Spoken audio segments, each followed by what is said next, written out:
Bună dragilor și bine ați venit la o nouă citire. De această dată vă invit la o citire generală, în cadrul căreia vreau să vedem ce mesaje are Universul să vă transmită. Iar dacă titlul v-a atras, vi se potrivește, aveți cu siguranță mesaje aici pentru dumneavoastră. Haideți să vedem despre ce este vorba. Sări deja o carte. Un drum, cineva vine către voi, cineva face o călătorie către voi, o schimbare, o mutare. Poate fi un bărbat mai în vârstă, o persoană care este tristă, o persoană căreia îi este dor de voi, cineva care dorește să vă revadă în alte cazuri, dragii mei.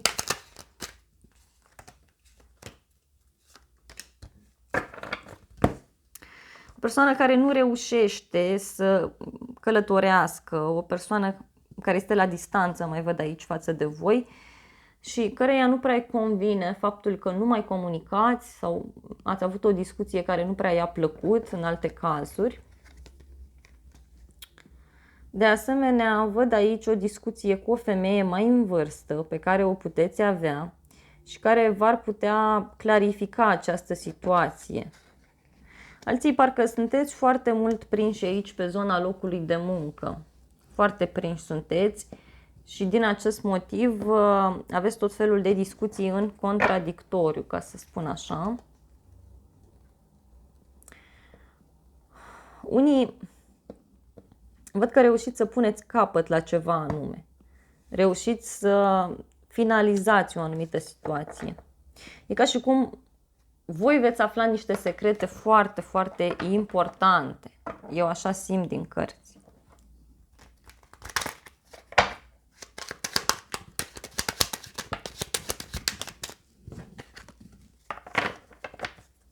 Apoi văd niște vești de pace, niște acte pe care le așteptați de la drum și poate ați avut probleme cu aceste acte, dar acum se rezolvă. În alte cazuri, pot fi niște acte care țin de zona medicală, niște analize sau ceva ce așteptați voi aici.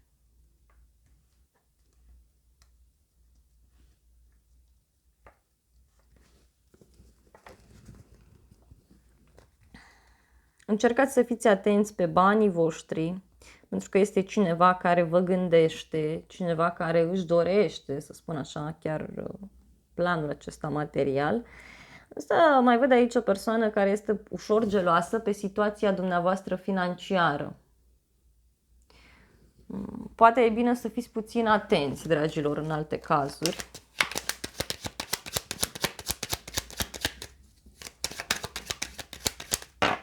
Wow!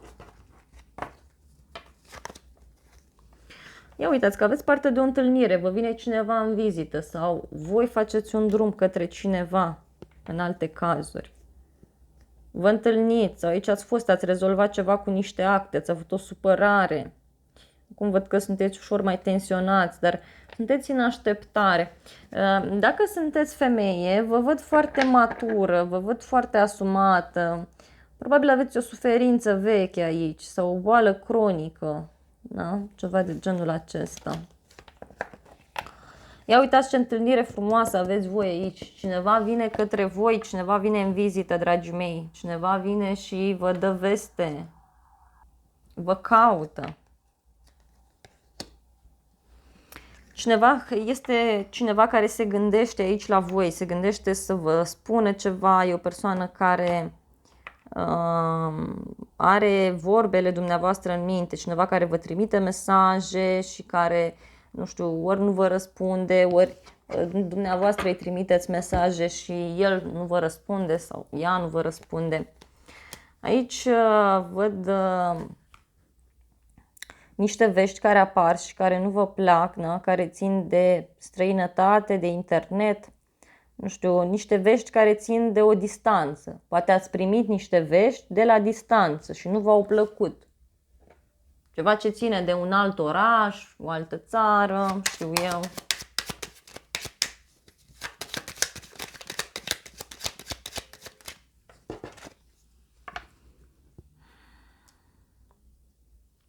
Văd o discuție aici pe care ați avut-o și care ține de niște bani. Ați avut o discuție cu o femeie.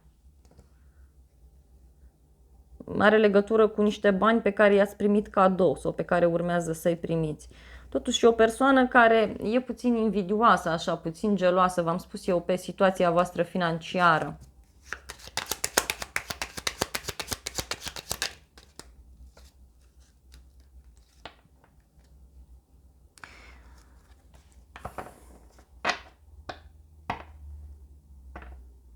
E ca și cum dumneavoastră vreți să vă sustrageți dintr-o situație. Ia uitați câtă protecție aveți voi aici. Câtă protecție și câtă iubire divină este pentru dumneavoastră. Văd de asemenea o schimbare mare care vine în viața dumneavoastră și care va dura mult timp. Poate avea legătură cu faptul că deveniți mult mai respectat sau mult mai respectată la locul de muncă sau în general vorbind. Pentru alții poate avea legătură cu un bărbat mai în vârstă care are un rol special în viața voastră sau va avea. Wow, wow, wow! Pentru cei care sunteți singuri, să știți că puteți să cunoașteți o persoană nouă în următoarea perioadă. Chiar aveți șansa să faceți acest lucru. Și ia uitați ce surpriză frumoasă aveți voi atunci când vine vorba de acest nou început.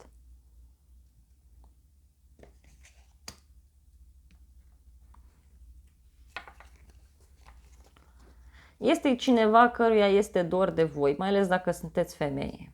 Dacă sunteți bărbat, e ca și cum gândiți aici foarte intens la o persoană care are niște probleme financiare sau o persoană care are legătură cu un bărbat mai în vârstă sau are o relație veche.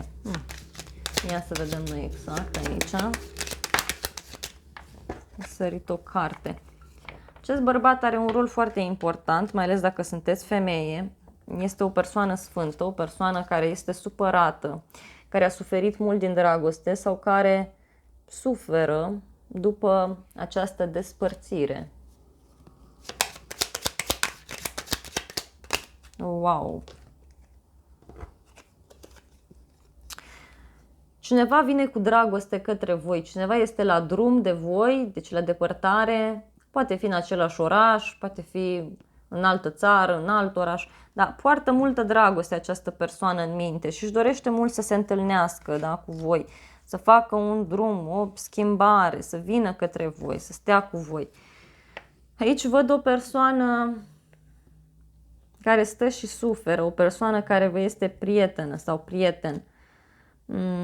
Ați avut aici niște discuții sau o să aveți mai supărătoare și văd că, nu știu, ori vreți să încheiați o relație cu cineva, ori o să încheiați, da, e cineva din casa voastră, cineva care știe multe despre voi și va cam supărat sau vă va supăra dintr-un anumit punct de vedere. Ia să vedem noi unde mergeți. Bun, e vorba de o persoană care își dorește mult să facă un drum și poate și voi vă doriți foarte mult să faceți acest drum.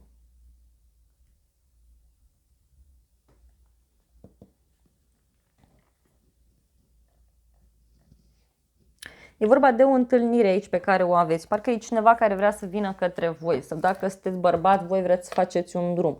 Și o să-l faceți, că o să fie bine. O să vedeți. Chiar foarte, foarte ok văd aici. Să vedem dragostea voastră. Bun, pentru unii să știți că apare o nouă iubire, da, în cadrul unei petreceri, o iubire așa cu multă pasiune, cu multe lucruri care se spun, poate la un drum vă cunoașteți sau aici parcă, nu știu, pentru cei care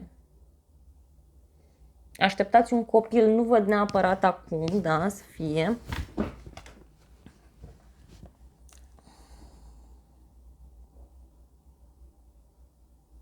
Pentru doamne, să știți că o să aflați niște vești, o să aflați niște secrete care țin de un bărbat sau de o instituție, care nu prea o să vă placă în alte cazuri, iarăși mai văd aici.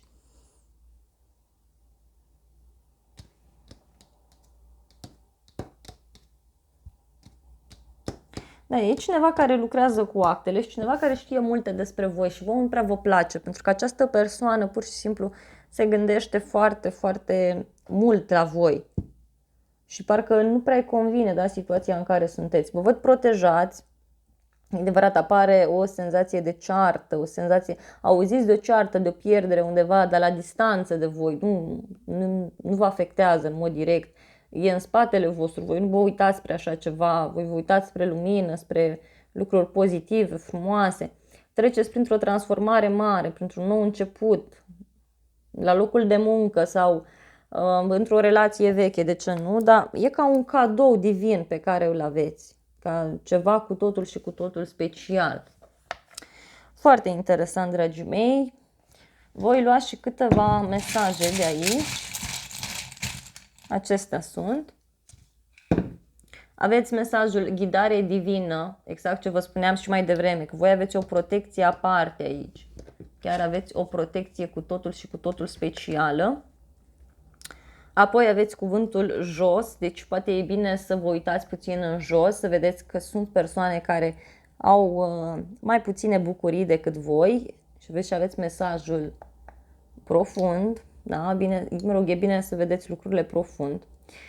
Aveți anotimpul toamnă, care vine cu abundență, cu bani, cu bucurie, cu roade pe care le puteți culege. Și aveți mesajul femeie în vârstă, deci o femeie în vârstă care poate avea un rol important și care vă poate lăuda, vă poate onora, cine știe, puteți primi tot felul de vești bune. Aveți luna August, care este luna a 8-a, deci numărul 8, foarte important pentru voi. În luna August își sărbătoresc ziua de naștere leii și fecioarele, deci probabil o laudă, niște vești bune care țin ori de locul de muncă, ori de o iubire care acum începe să devină mai serioasă, mai concretă. Voi mai lua câteva mesaje. Mai aveți așa, cunoașterea de sine, deci e bine să vă cunoașteți mai bine pe voi. Aveți trecut, prin trecut vă puteți cunoaște mai bine. Mai aveți mesajul bani mulți, deci dragilor, reușiți să rezolvați ceva. Vă apar niște bani, vă apare ceva. Și aveți luna decembrie, care vine cu zodia Săgetător și Capricorn. Este luna a 12-a, deci numărul 12, iarăși foarte important. Și ultimul mesaj pentru voi este te dorește cineva. Și avem luna aprilie, care este luna a 4-a, deci numărul 4. În alte cazuri, văd aici că puteți avea legătură cu zodia Taur sau Berbec, iarăși.